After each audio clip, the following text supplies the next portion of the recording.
Hello everyone, आप सभी को निर्जला एकादशी की हार्दिक बधाइयाँ।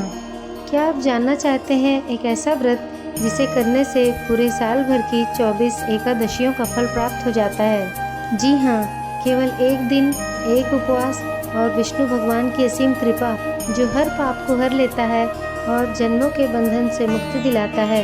यह कोई साधारण दिन नहीं, यह है निर्जला एकादशी, ऐसा पावन दिन जिसे करने से मिलती है भगवान श्री हरि की विशेष कृपा।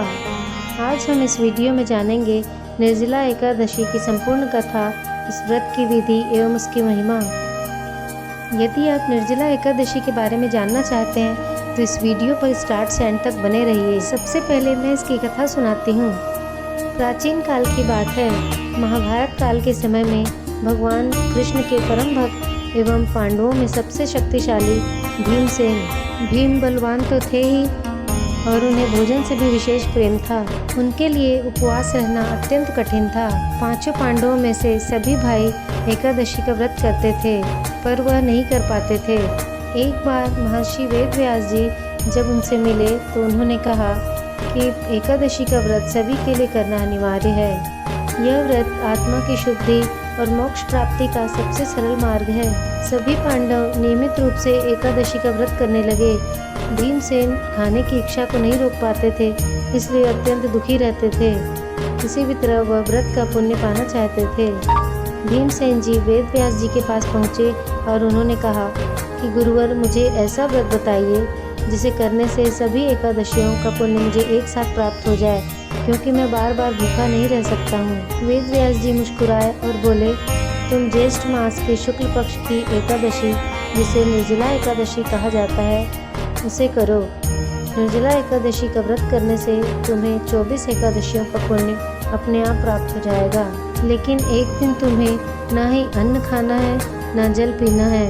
यदि तुम इस कठिन विधि से व्रत कर सको तो तुम्हें सभी एकादशियों का पुण्य मिल सकता है। यह व्रत कठिन अवश्य है, किंतु इसका फल बहुत महान है। इसे करने से भगवान विष्णु की कृपा शीघ्र प्राप्त हो जाती है। भीमसेन ने कठोर व्रत का निश्चय मन में कर लिया। निर्जला एकादशी के दिन भीमसेन ने पूरी श्रद्धा और भक्ति के साथ विधि पूर्वक निर्जला एकादशी का व्रत किया। उन्होंने अन्न जल कुछ भी ग्रहण नहीं किया, रात्रि जागरण किया और फिर दूसरे दिन पारण किया। उसी समय आकाशवाणी हुई कि हे भीम, तुमने पूरी श्रद्धा से इस व्रत को पूर्ण किया है, तुम्हें सभी एकादशियों का फल प्राप्त हो चुका है। जो भी भक्त इस व्रत को विधि पूर्वक करेगा वह सभी पापों से मुक्त होकर विष्णु लोक को जाएगा। कथा सुनने के बाद आइए इसकी व्रत विधि भी जान लें। एकादशी के एक दिन पहले मतलब दशमी के दिन सात्विक भोजन करना चाहिए और ब्रह्मचर्य का पालन करना चाहिए। दूसरे दिन एकादशी को सूर्योदय के पूर्व उठें एवं व्रत का संकल्प लें। एकादशी के दिन निर्जला बिना अन्न और जल के उपवास रखें। भगवान का ध्यान करते रहें। भगवान विष्णु का चित्र या प्रतिमा स्थापित करें और धूप, दीप, पीले फूल, पीले वस्त्र आदि चढ़ाकर पूजा करें। विष्णु जी की पूजा में तुलसी दल अवश्य चढ़ाना चाहिए। रात्रि जागरण करें। दूसरे दिन द्वादशी को ब्राह्मणों और ज़रूरतमंदों को दान करें। उसके बाद व्रत का पारण करें। निर्जला एकादशी के दिन गंगा स्नान का भी विशेष महत्व है। यदि गंगा नदी में स्नान करना संभव न हो तो अपने घर में ही पानी में गंगा जल डालकर स्नान कर सकते हैं। यह व्रत केवल शरीर से नहीं बल्कि मन और आत्मा से किया जाता है। आपके यहाँ निर्जला एकादशी किस तरह से मनाई जाती है, कमेंट बॉक्स में ज़रूर शेयर कीजिएगा।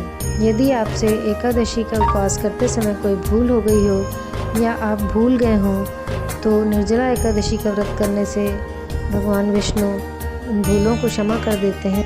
इस बार एकादशी की तिथि में मतभेद है।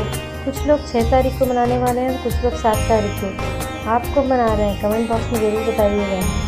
यदि आपको ये वीडियो पसंद आई हो तो इस वीडियो को लाइक करें और चैनल को सब्सक्राइब। मिलते हैं नेक्स्ट वीडियो में। जय श्री हरि।